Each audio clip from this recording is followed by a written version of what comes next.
Senior صحافی اور تجزیہ کار لندن سے ثقلین امام صاحب بھی ہمارے ساتھ موجود ہیں۔ سر آپ کے وقت کے لیے شکریہ۔ جی اویس، میں آپ کی اجازت سے ثقلین سے چاہوں گا کہ ثقلین یہ جو ابھی ہم نے ٹویٹ، شاید آپ نے اس کی آواز آڈیو سنی ہوگی، یہ وائس اوور سنایا ہے، یہ امریکی صحافی کو انٹرویو میں انہوں نے کہا کہ وہ جن سے ہم نیگوشیٹ کر رہے تھے وہ اب مر چکے ہوئے ہیں، وہ آلموسٹ یہ لگ رہا ہے کہ مار دیے گئے ہیں۔ تو وہ یہ جو پہلے یہ تاثر دیا جائے کہ نیگوسیشن کے درمیان ایک دھوکے کا ایلیمنٹ اور ڈسپشن کا ایلیمنٹ ہے، تو امریکہ جیسے ملک کے لیے پہلے ہی کریڈیبلٹی کی کچھ مسائل ہیں، اس کے بعد کیا ان کی کریڈیبلٹی پہ گفتگو کرانے کی، معاہدے کرانے کی اوورآل کیا اثرات پڑتا ہے، اور اوورآل بھی اپنے ویوز اگر جنگ پہ دینا چاہیں آپ؟ دیکھیے، جہاں تک ڈونلڈ ٹرمپ یا امریکہ کی کریڈیبلٹی کی تعلق ہے، یہ کریڈیبلٹی بہت عرصے سے ختم ہو چکی ہوئی ہے۔ یہ باراک اوباما جیسے جس کو ایک اچھا معزز صدر سمجھا جاتا ہے، اس کے زمانے سے ہی ختم ہونا شروع ہو گئی تھی، اور اس سے پہلے حالانکہ اس نے کچھ جارج بش کے زمانے کے بعد کچھ بہتر کرنے کی کوشش کی تھی، لیکن یہ بہت بری طرح متاثر ہو چکی ہوئی۔ امریکہ کو کوئی بھی کریڈیبل نیگوسیٹر یا پارٹنر نہیں سمجھتا۔ امریکہ کی طاقت بہت ہے، اور ہم امریکہ کی طاقت ہی کی وجہ سے ساری دنیا جو ہے اس وقت اس کے چنگل میں ہے۔ اگرچہ ہم دیکھتے ہیں کہ چین کچھ کوشش کر رہا ہے، اور دنیا سمجھ رہی کہ چین اس کے مقابلے میں کھڑا ہو رہا ہے، ایسا نہیں ہے، کیونکہ چین کی ابھی تک جتنی بھی اکنامک ایکٹیویٹیز ہیں وہ سب کے سب امریکہ کی ڈیفائنڈ فریم کے اندر ہیں۔ ابھی تک چین نے کہیں بھی امریکہ کی لگائی ہوئی پابندیوں کی خلاف ورزی کرنے کی کوشش نہیں کی، جس کا سب سے بڑا ثبوت یہ ہے کہ چین نے ایران کو ایک بھی طیارہ، ایک بھی میزائل مہیا نہیں کیا، کیونکہ ایران پر پابندیاں عائد ہیں۔ تو اس سے اب چین کی اسٹریٹجی سمجھ لیں، اور چین کا مقام امریکہ کے مقابلے میں کیا ہے یہ بھی سمجھ لیں، اور امریکہ کی کتنی طاقت ہے۔ تو امریکہ کی کریڈیبلٹی ایک ساکھ جو ہے وہ اس کی دیانتداری کی وجہ سے بالکل نہیں ہے، وہ اس کی طاقت کی وجہ سے ہے، اور یہ ماننے والی بات ہے، اور یہ ماننا چاہیے سب کو۔ اس کے بعد جہاں تک آپ یہ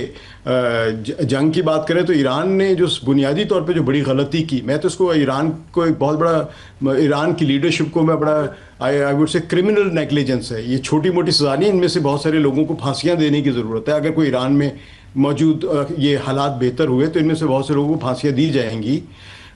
کہ انہوں نے معلوم تھا انہیں کہ امریکہ تیاری کر رہا ہے، لیکن یہ اس زوم میں پڑ گئے کہ جی ہم اتنا کچھ دینے کے لیے تیار ہیں، اب یہ واقعی دینے کے لیے بہت کچھ تیار تھے، کیونکہ ایران کے اندر ایک لابی موجود ہے جو امریکہ اور ویسٹ کے ساتھ ورکنگ ریلیشن شپ پر اور حالات کو نارملائز کرنے پر تلی ہوئی ہے، اور یہ لابی ایک پہلے بہت چھوٹی مائنورٹی تھی، اب یہ بڑھ چکی ہوئی تھی بیکاز آف پروپیگنڈا، یا یوں کہہ لیں کہ جو اس وقت کی جو ان کی قدامت پسند یا فنڈامنٹلسٹ قسم کی جو لیڈرشپ ہے وہ بہت کچھ ڈیلیور نہیں کر پائی۔ تو جب لوگوں کو ڈیلیور ان کی مرضی کے مطابق نہ ہو رہا ہو تو وہ آلٹرنیٹیوز دیکھنا شروع کر دیتے ہیں۔ تو بہت سارے لوگ جو تھے وہ ان سو کالڈ ریفارمرز یا ان جیسے لوگ، یہ ریفارمرز ایک لفظ ہے، ایران میں کون ریفارمر میں کون نہیں ہے یہ ایگزیکٹلی کبھی نہیں پتہ چلتا، کیونکہ ایک ہی لیڈر جو پہلے کبھی ریفارمر ہوتا ہے وہ کبھی فنڈامنٹلسٹ بھی ہوتا ہے، جو فنڈامنٹلسٹ سمجھاتا ہے وہ ریفارمر بھی ہوتا ہے۔ تو لیکن بہرحال وہ حلقہ جو مغرب سے اچھے تعلقات کرنا چاہ رہا تھا وہ ڈومیننٹ ہوتا چلا جا رہا تھا، اور پہلی بار یہ اس کے جو آپ نے دیکھا تھا، اگر امریکہ نے جتنے بھی دھوکے دیے ہیں ایران کو، ان میں اس نے ہمیشہ ریفارمرز ہی کو انگیج کیا ہے، اور جب ایران میں کوئی نان ریفارمر، چاہے وہ فنڈامنٹلسٹ ہو یا نہ ہو، وہ کوئی صدر بن جاتا ہے تو اس کے ساتھ وہ انگیج نہیں ہوتا۔ تو پہلا جو بڑا انگیجمنٹ تھا ان کے ساتھ تھا رفسنجانی کے ساتھ، رفسنجانی کو میں ثقلین آپ کی اجازت سے یہ اسی پوائنٹ پہ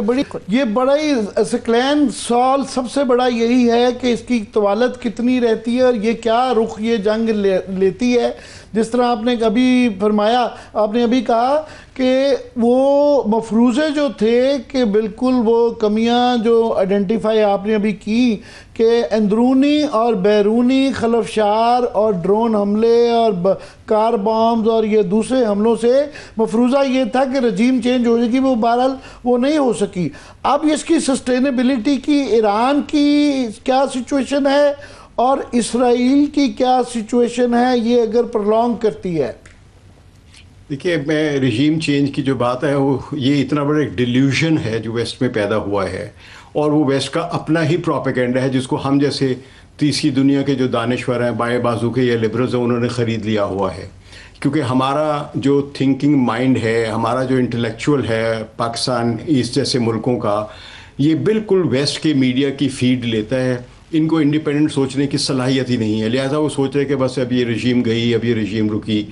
جو لوگ ایران کے ڈائنامکس کو سمجھتے ہیں ان کو معلوم ہے کہ رژیم چینج امکان نہیں ہے, جو پڑھے لکھے لوگ ہیں ان کو بھی معلوم ہے, لیکن ایک پروپیگنڈا چل رہا ہے. تو اس وقت جو نتن یاہو نے جو رژیم چینج کی بات کی, اور آپ کے علم میں ہے کہ انہوں نے جو اپنے آپریشن کا نام رکھا ہے وہ آپریشن رائزنگ لائن رکھا ہے, اور اس کی وجہ یہ ہے کہ لائن جو تھا یہ شاہ ایران کے جھنڈے کا نشان تھا, جو جس پہ اب اس لائن کی جگہ اللہ کا نام لکھا ہوا ہے. تو ان کے خیال میں وہ لائن جو تھا وہ شاہ ایران کی بحالی ہے, یعنی بادشاہت کی, رائلٹی کی بحالی ہے ایران میں. اب کون احمق ہے ایران میں جو رائلٹی کی بحالی چاہتا ہے وہاں پہ؟ شاید لوگ ریفارمز چاہتے ہوں گے. اب جہاں تک اب جنگ کی بات ہے تو دیکھیے اسرائیل نے جو دو بڑے ہدف رکھے ہیں, دو بڑے, ایک اس نے رکھا ہے نیوکلیر پاور پلانٹس, دوسرا ہے میزائل پاور. اس کو ان دونوں کو ڈیگریڈ کر دینا اور نیوکلیر کو بالکل ڈسمینٹل کر دینا. آپ کے سامنے ہے کہ یہ دونوں ہی ہدف جو ہے اسرائیل حاصل کرنے میں جو پہلے جھٹکے میں تھا وہ ناکام ہو چکا ہے. تو اب ایران جو شروع میں اس کو جھٹکا لگا تھا, جو میں سمجھتا ہوں ایران کی اپنی ہی حماقت کی وجہ سے وہ یہ سوچ کے بیٹھے ہوئے تھے ایرانی قیادت کہ اب امریکہ سے ہماری ڈیل ہونے والی ہے, ڈونلڈ ٹرمپ مکا کرنے والا ہے یا ہم اس سے مکا کر لیں گے اور کام سب ٹھیک ہو جائے گا. لیکن جب سب کچھ کھل گیا ہے تو اب اس میں جو ان کی ہلاکتیں ہوئیں, کمانڈرز اڑ گئے, ان کے فوج کے سربراہ اڑ گئے اور بڑی فوج کے لوگ اڑ گئے, تو انہوں نے اب جب جاگے ہیں تو انہوں نے برابر سے پھر حملے شروع کیے ہیں. تو اب حملے یہ کہ اس وقت دونوں ہی ملک یعنی اسرائیل اور امریکہ دونوں ہی اپنے آپ کو محفوظ نہیں رکھ سکتے دوسرے کے حملوں سے, لیکن میکسیمم دوسرے کو نقصان پہنچا سکتے. This is simply called war of attrition. تو اس وار آف ایٹریشن میں اینڈ رزلٹ یہ ہے کہ جو انڈیورنس کر سکتا ہے وہ بچ جائے گا, وہ زندہ رہے گا. اور انڈیورنس اگر آپ منطقی طور پہ دیکھیں تو جیو پولیٹیکلی, جغرافکلی اور ریزولوشن کے لحاظ سے لوگوں کی ایران کے پاس ڈیپتھ ہے اس میں. اسرائیل کے پاس نہ جیوگرافیکل ڈیپتھ ہے, ٹھیک ہے, نہ ان کی ایڈیولوجیکل ڈیپتھ ہے. بہت سے لوگ ڈول نیشنل اسرائیل سے بھاگنا شروع ہو رہے ہیں. تو اب یہ نقصان ہے اسرائیل کا. اس لیے امریکہ کے آنے کے امکانات میری نظر میں ہیں اس جنگ میں, لیکن اس امریکہ دیکھ رہا ہے وہ کس طرح ہے. کیونکہ اگر امریکہ فوجی مداخلت کرتا ہے براہ راست ایران کے ساتھ تو ایران کے پاس ایسے میزائلز موجود ہیں کہ جو اس خطے میں امریکہ کے جو فوجی اڈے ہیں ان کو وہ اڑا سکتے ہیں. یہ اب ایران کی میزائلز کی طاقت کی جو لوگ انڈر اسٹیمیٹ کر رہے ہیں, وہ شروع کا ایک شوق ضرور تھا کیونکہ ایک لمحے کے لیے پوری قیادت لگا صفائی ہو گئی. تو لیکن جہاں تک کیپیبلٹی ہے, اب دیکھیں حائفہ میں جا کے ان کے صرف 2 میزائل لگے ہیں اور اچھا خاصا نقصان ہو, کیونکہ بڑا اسٹریٹجک لیول کا نقصان ہوا. اور اگر یہ نقصان بڑھتا چلا جاتا ہے تو اسرائیل کے لیے سروائیو کرنا بہت مشکل ہے, اور ایران کا نقصان ہے وہ ہوگا کیونکہ وار آف ایٹریشن میں دونوں طرف نقصان ہے.